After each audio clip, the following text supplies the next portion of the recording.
Good morning all dear my students. हम वही same subject है और क्लास भी सेम है, चैप्टर भी सेम है, पार्ट सेकंड है, उसी को हमको पढ़ाना। अभी हमने ओरल फॉर्म पढ़ाया आपको, तो अभी हमको क्या रिटन फॉर्म पढ़ना है और ये चैप्टर फर्स्ट ही है पढ़ना, तो लिखित रूप पढ़ना है। तो भाषा के अभी हम लोगों ने ओरल फॉर्म पढ़े हैं जिसमें दो लैंग्वेज है, कोड लैंग्वेज और स्पीकिंग लैंग्वेज। अब हम रिटर्न में पढ़ते हैं और रिटर्न में क्या क्या आता है। भारत के मौखिक रूप को सुरक्षित रखने एवं उससे व्यापकता प्रदान करने हेतु भाषा के प्रमुख रूप को सुरक्षित रखने उसे व्यापकता प्रदान करने हेतु प्रत्येक सभ्य समाज ने अपनी भाषा के विभिन्न ध्वनि संकेतों के लिए विभिन्न चिन्ह अंकित किए, जिन्हें एक व्यवस्थित रूप देकर प्रमाणिक दिया गया, जिसे उसका अवलोकन कर पढ़ लिख सके या लिखित रूप कहलाता है। हम कह सकते हैं कि जो कुछ लिखा और पढ़ा जाता है वह भाषा का लिखित रूप होता है। बिल्कुल होता है। जो चीज क्या है पढ़ा जाए, और अगर आप कोई किसी चीज देखो, अभी मैं इसको पढ़ रहा हूँ, ठीक बेटा, इसको मैं पढ़ रहा हूँ, तो ये तो लिखा ही है ना। और जब आप कोई चीज लिखते हैं तो ऑब्वियसली वो लिख रहे हैं तो लिखित रूप तो यही है। लेकिन जब हम किसी चीज को पढ़ते हैं तो पढ़ते किसको? लिखित चीजों को ही तो पढ़ते हैं ना। जब कोई चीजें कहीं पर लिखी है आप उसे पढ़ रहे हैं, इसका मतलब ये है कि वो भी लिखित रूप ही है, रिटन रूप है। वो यही बुक यही लिखित रूप है, यही वो समझाना चाह रहा है कि जो हम पढ़ते हैं या जो लिखते हैं दोनों रिटन फॉर्म ही है, लिखित रूप कहलाता है। हम कह सकते हैं कि जो कुछ लिखा या पढ़ा जाता है वो भाषा का लिखित रूप होता है। लिखित भाषा का अस्थायी रूप होता है, वो अस्थायी रूप था। लिखित भाषा का जो लिखित रूप भाषा का स्थायी रूप है, लिखित रूप भाषा का अस्थायी रूप है। भाषा का लिखित जो रूप होता है वो अस्थायी है, लेकिन ओरल जो है वो अस्थायी रूप है। मेरी बात को समझे, वो कंपटीशन में पूछ लेते हैं, मैं फिर बोल रहा हूँ, लिखित रूप भाषा का अस्थायी रूप है, कांस्टेंट फॉर्म है। लेकिन वो जो ओरल फॉर्म होता है वो कांस्टेंट फॉर्म नहीं होता है, वो परमानेंट फॉर्म नहीं, वो अस्थायी रूप होता है। वो किसका? लिखित रूप का, ओरल रूप का, सॉरी ओरल रूप का। और लिखित या अस्थायी रूप, इसे अस्थायी भाषा भी कहा जाता है। अगर हम बोले अस्थायी भाषा क्या होता है, अस्थायी भाषा क्या होता है, तो अस्थायी भाषा क्या होता है आपका लिखित रूप। अस्थायी भाषा क्या होता है? ओरल।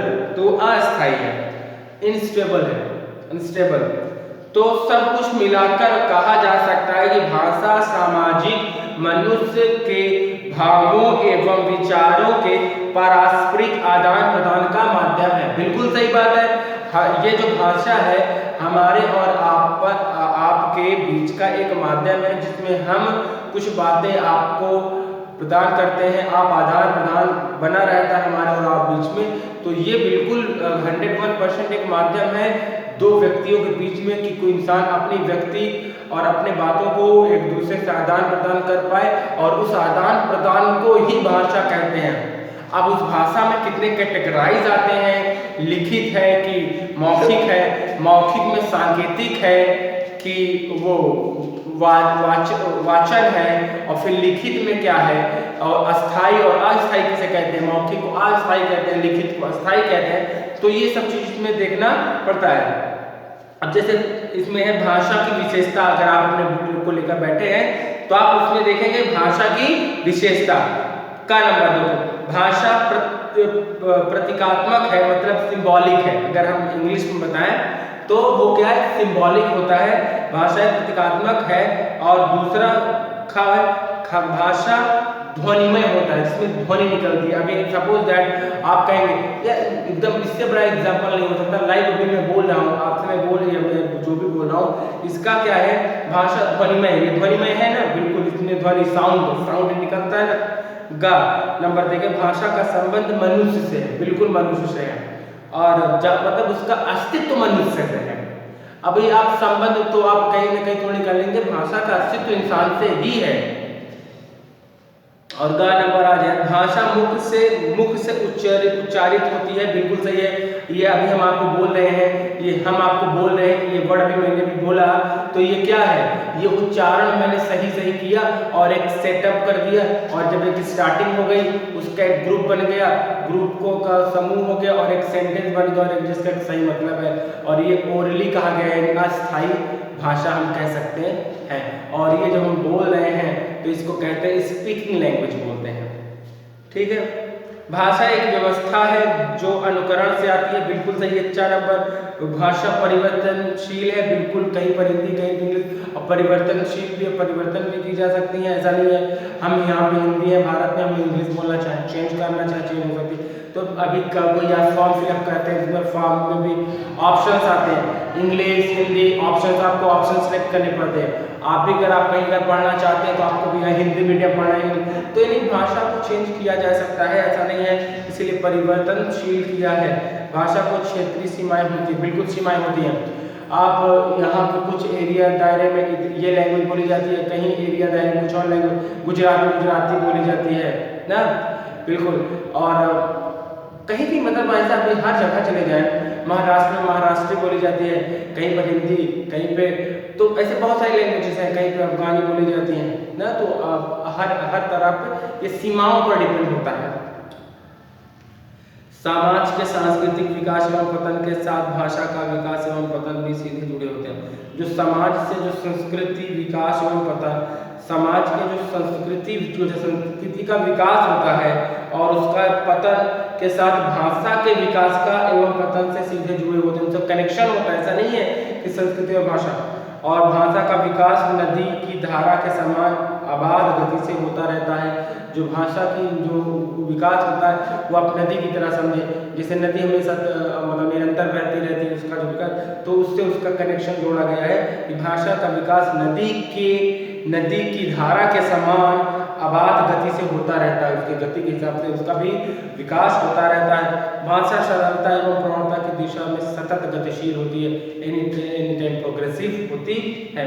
अब हम आ जाए भाषा के अंग। अभी द पार्ट्स ऑफ लैंग्वेज अगर हम बात कर लें तो उसमें 3 आते हैं, लेटर आता है, वर्ड आता है, तो सेंटेंस आते हैं। अक्षर, शब्द और वाक्य। अक्षर से शब्द बनता है, शब्द से वाक्य बनता है। देखो तीनों चीज एक दूसरे से कनेक्टेड है बेटा। अक्षर से शब्द बनता है और शब्द से वाक्य बनता है और वाक्य से फिर पूरी बुक बन जाती है। ठीक है, तो भाषा के अंग अगर कभी कोई भी बोले पार्ट्स ऑफ लैंग्वेज क्या है, there are 3 kinds of parts of language, that is called the first letter, second word and third is a sentence। ठीक है, and what is a letter? letter क्या है, सॉरी मैं हिंदी पढ़ रहा हूँ। लेटर क्या है, भाषा का ज्ञान प्राप्त करने के लिए, भाषा का ज्ञान प्राप्त करने के लिए हमें सबसे पहले आ, बड़ा, ई, बड़ी आदि तथा का, खा, चा, छा आदि अक्षर पढ़े थे। यही अक्षर वास्तव में ध्वनि चिन्ह है, यही ध्वनि चिन्ह है जिन्हें तोड़ा नहीं जा सकता। अक्षर जैसे इन्हें ब्रेक नहीं कर सकते, इनको आपका तोड़ नहीं सकते हैं, और यही क्या है, ध्वनि चिन्ह है। और का अर्थ भी यही है कि जिन्हें नष्ट नहीं किया जा सकता, जिसे आप नष्ट नहीं कर सकते हैं, जिसे आप तोड़ नहीं सकते हैं, उससे ही अक्षर को आप तोड़ नहीं सकते, जो तोड़ा नहीं जा सकता उसे अक्षर बोलते हैं। जैसे आ, बड़ा, ई, बड़ी, ठीक है, ये आपके कहलाते हैं लेटर। अब आप आ जाए शब्द पे।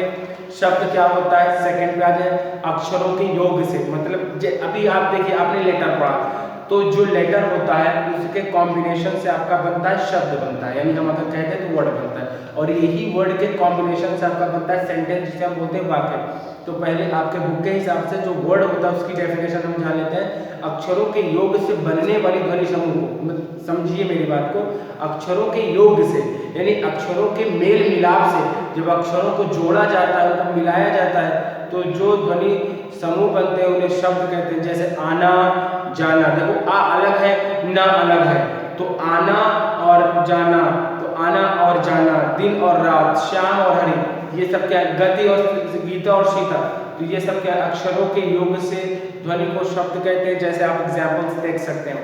वाक्य क्या है, सार्थक शब्दों को, यानी सार्थक शब्दों मतलब जिसका एक सही मतलब निकलता हो। ऐसा नहीं है कि जो शब्द सार्थक हो नहीं उसका भी ग्रुप ऑफ वर्ड ला दो, उसका सेंटेंस है, उसका सेंस बन जाएगा, नहीं। सार्थक शब्दों का यानी मीनिंगफुल वर्ड हो और उनका सार्थक शब्द हो, उनके योग से, उनके मेल मिलाप से जो बनता है उसे हम वाक्य कहते हैं। जैसे एग्जाम्पल्स के तौर पर ले लो, राम घर जाता है, राम नाम हो सकता है, घर किसी प्लेस का नाम हो सकता है, जाना कोई क्रिया हो सकती है, जाने का काम आप कर सकते हैं।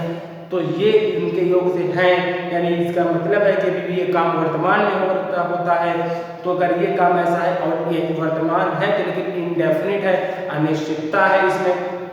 मैं विद्यालय में पढ़ता हूँ, हरि ने लिखा, सारी ऐसी बहुत सारी चीज़ें हैं जिनको हम आपके मीनिंगफुल अक्षरों से, शब्दों से, अक्षरों से के मेल मिलाप से शब्द बनते हैं, शब्द के मेल मिलाप से आपका वाक्य बनता है और वाक्य से पूरी बुक्स भरती हैं, जाहिर सी बात है। अभी आप ये बुक्स पढ़ रहे हैं, इस बुक्स में पता नहीं कितने सेंटेंसेस, पता नहीं कितने वाक्य से होंगे और जिसकी मदद से ये, तो आई होप आपको समझ में आ गया होगा।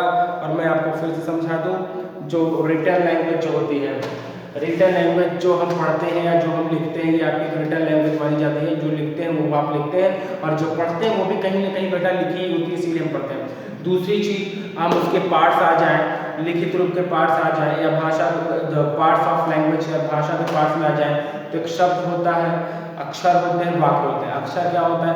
अक्षर को तोड़ा नहीं जा सकता, उसे ब्रेक नहीं किया जा सकता, छोटा बड़ा छोटी का ये होता है। और ये इन्हें ध्वनि चिन्ह भी बोलते हैं।